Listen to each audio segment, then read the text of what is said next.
una crisis económica súper arrecha. Eso se ve en los márgenes de producción, cómo se cayó bastante.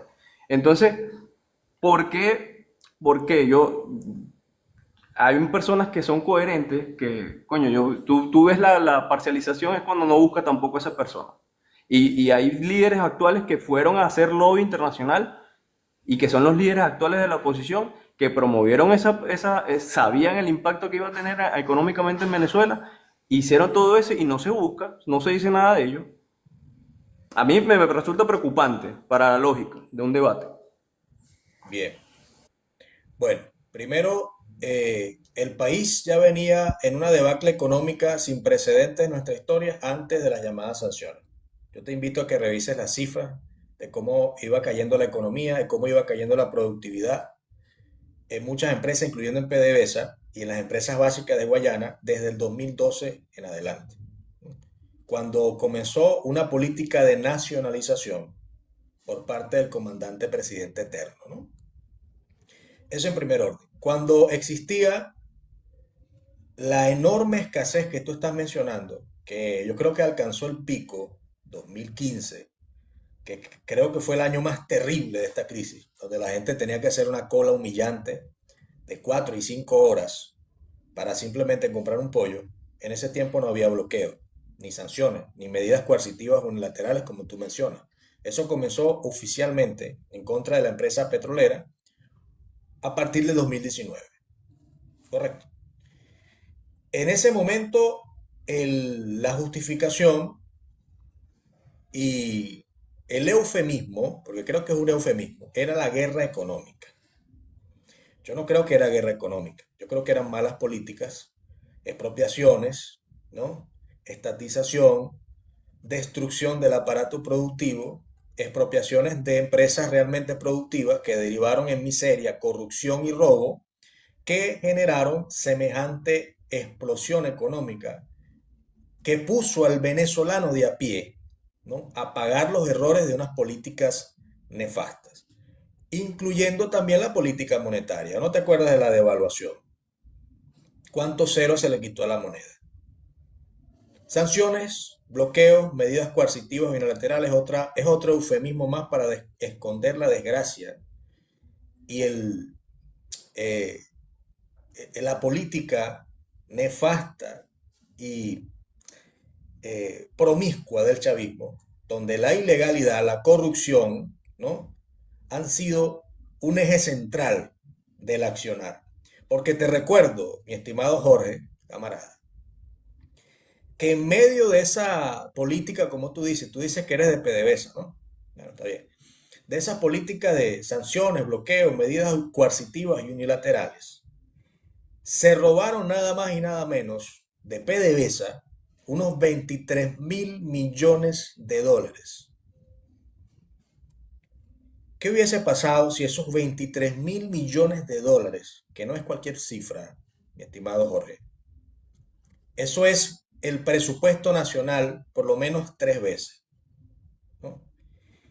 Si esos 23.000 millones de dólares que se fueron por la vía de la corrupción, de tu camarada Tarela Isami, que es chavista, ese no es de oposición, ¿no?, se hubiesen inyectado por lo menos en el salario de los trabajadores, que hoy no están ganando un salario. Hoy no existe un sueldo en Venezuela. No puede hablarse de sueldo mínimo porque no existe sueldo en Venezuela. Cuando en su momento se denunciaba esa corrupción, pasó lo que siempre pasa, y yo se lo decía ayer a Giuseppe, la solidaridad automática, ¿no?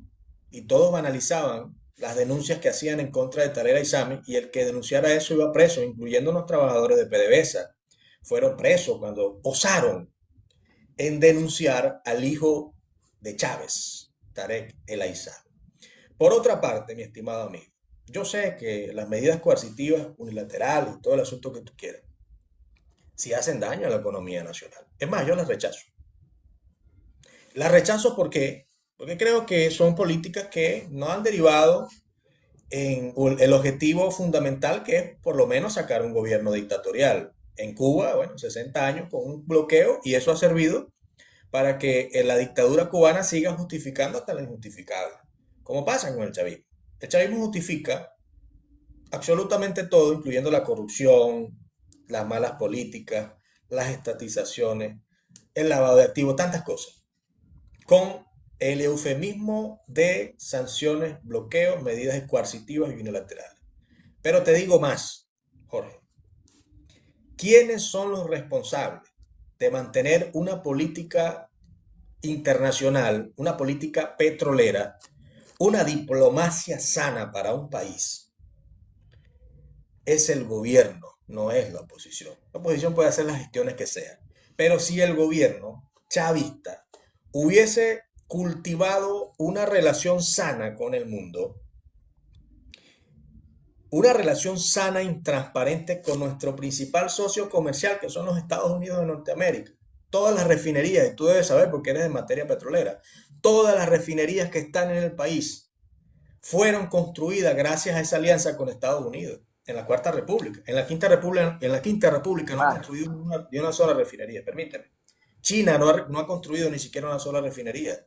¿De qué nos ha servido la relación petrolera con China, Irán y Rusia si toda la estructura concebida en Venezuela es de tecnología gringa? Entonces es una torpeza de cala mayor y es incluso una irresponsabilidad con el país. Tú entrar en conflicto con tu principal socio comercial. Un gobierno serio, ¿sabes qué tiene que hacer? Gobernar en el marco de la cooperación, en el marco del respeto a las leyes, en el marco de la soberanía. Pero no es pescar una pelea con tu principal socio, con el que mejor te paga. Por esa retórica estúpida, ese chauvinismo exacerbado, estúpido, porque es un asunto estúpido, incluso de inmadurez política, de que yo voy en contra del imperio norteamericano, yo soy antiimperialista y mi bandera es en contra de los yanquis, y los yanquis son los que mejor me pagan el petróleo. Porque la chequera, la petrochequera de Chávez, con la cual a través del ALBA construyó escuelas, termoeléctricas, canchas de fútbol en toda Latinoamérica,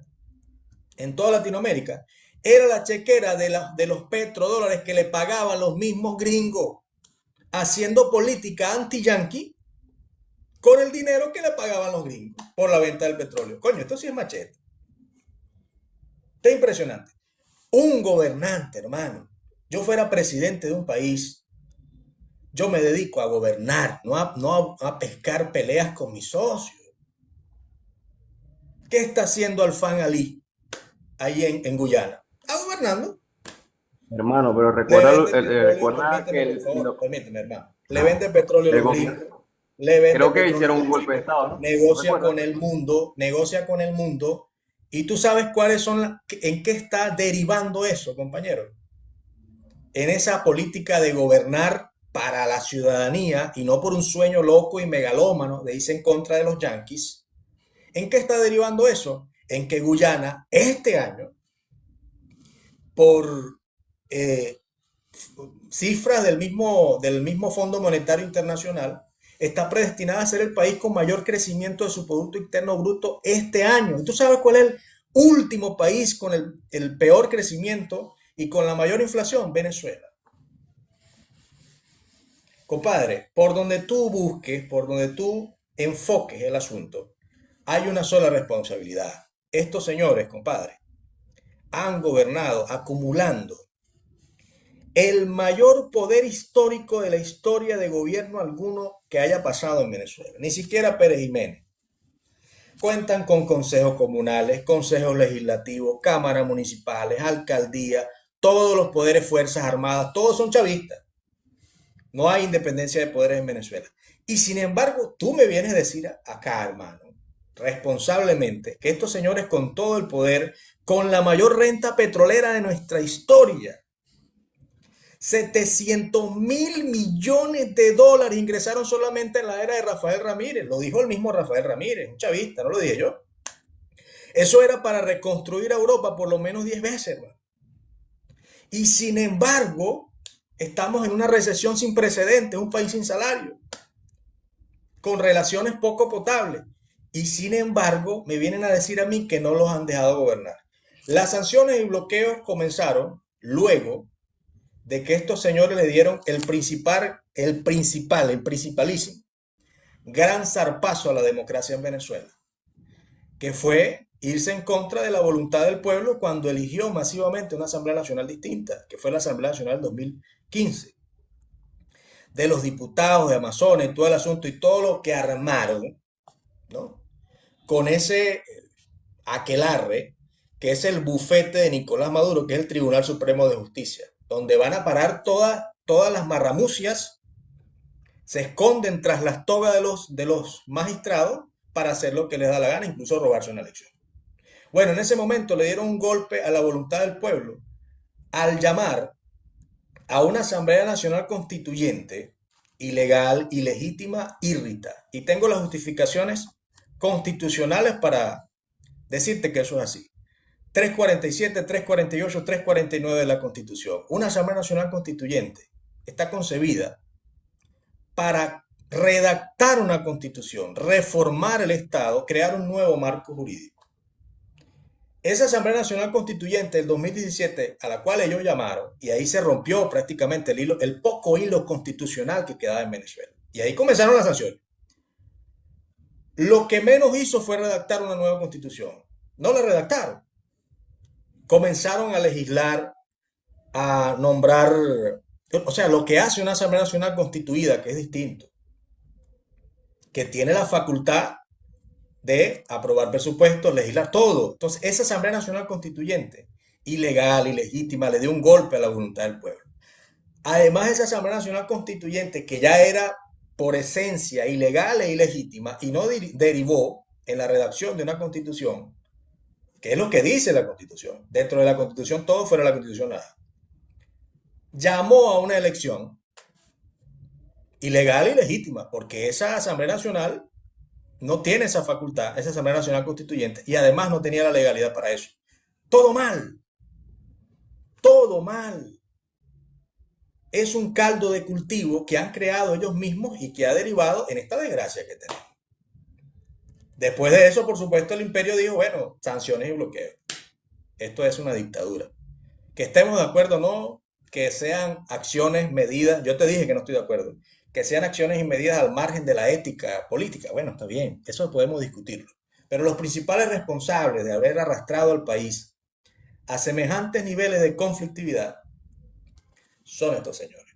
Yo debo recordarte, a esta hora, en este momento, que ni siquiera Daniel Ortega, que es un dictador, ni siquiera Díaz-Canel, que es otro dictador, tienen esta calificación. Terrorista, narcotraficante y 50 millones de dólares por sus capturas. Qué diferencia, ¿no? Y estimado, bueno, creo que ya con esto cerramos la rueda. Gracias.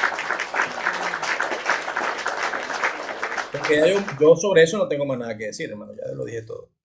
Jorge, muchas gracias. Gracias, Jorge. Pues que afecten a la industria petrolera. Eventualmente es probable. Y si vamos a sancionar a PDVSA, tendrá un impacto. Eso, yo no hablo con gringos. Voy a buscar el audio del ex embajador gringo. Ustedes creen en los gringos cuando les conviene y cuando no, no creen en ellos. Creen en la ONU cuando les conviene y cuando no, la ONU es fascista. Hoy están creyendo en la ONU, por cierto. Sí, no, Jorge, ¿qué vas a decir, hermano? Ya está listo. Ya con lo que te dije, compadre, ¿qué vas a decir? Está bien, Jorge, ya empieza a ofender. Está bien, gracias, Jorge, gracias. ¿Ya qué más vas a decir? Vas a venir con frases hechas, lo mismo que dice BTV, la hojilla, ya. Y la respuesta que te di, yo creo que tú no tienes la capacidad para entenderla. Joan, ¿cómo estás, hermano? Un abrazo. Hermano, buenas tardes. Bueno, permíteme saludarte y felicitarte, Hernán, por esa extraordinaria exposición que dejó a Jorge rebuscando argumentos, incluso americanos, pitiyanqui, para Buscando poder videos en Wikipedia. Toca para No, mira, definitivamente me quito el sombrero ante esa exposición, Hernán, extraordinaria, de verdad, te felicito. Además porque es una crónica de todo lo que, o mejor dicho, de gran parte de lo que nos ha tocado vivir a los venezolanos dentro y fuera de Venezuela. Porque efectivamente, hoy tú y yo estamos fuera de Venezuela, no porque por ánimo propio, por decisión propia, hayamos querido salir de nuestra tierra, sino porque las circunstancias nos obligaron. A mí en mi tiempo, a ti en el tuyo, tiempos distintos, pero obligados ambos por las circunstancias a abandonar nuestra tierra, tierra de la cual nunca debió salir el tercio de la población venezolana que hoy está disgregado por todo el mundo.